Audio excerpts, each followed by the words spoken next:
চলো, পাগল ফ্যামিলির থেকে ছাড়া পেয়েছি, এবার তো শুধু মজাই করব। যে আমার পতার সাথে বিয়ে করবে তাকে আমি 10 কোটি টাকা দিব। আরে বাপরে, 10 কোটি টাকা! আরে আমি ছেলে হয়েছি তো কি হয়েছে, আমিও বিয়ে করবো। ইয়াস তো এখনো কমায়, সে এখনো ওঠে না। দাঁড়াও মা, তোমার তো আমার বৌমার মতো লাগতেছে, তোমাকে আমি ডবল পয়সা দিতে রাজি আছি। আরে বাপরে, দেখতেছি ডবল টাকা দিতে যাচ্ছে।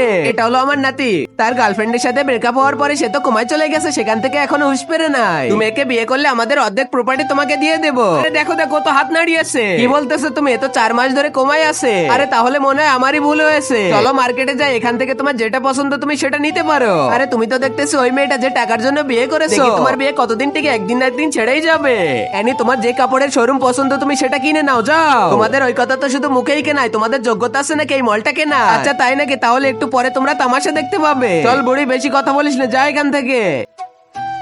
বেবি, আমার জায়গা জমি সব বিক্রি করে দিয়েছি, ডবল দাম পেয়েছি। তুমি এবার অন্য জায়গায় বেবি ডাকো, আমি চলে গেলাম বিদেশে। আর এটা তুমি কি বলতেছো? তারপরে যা হলো। আর আগে মহান আল্লাহকে তুমি ভালোবাসলে লাইক এন্ড সাবস্ক্রাইব করে দাও। আর পার্ট 2 দেখতে চাইলে অবশ্যই কমেন্টে পার্ট 2 লিখো।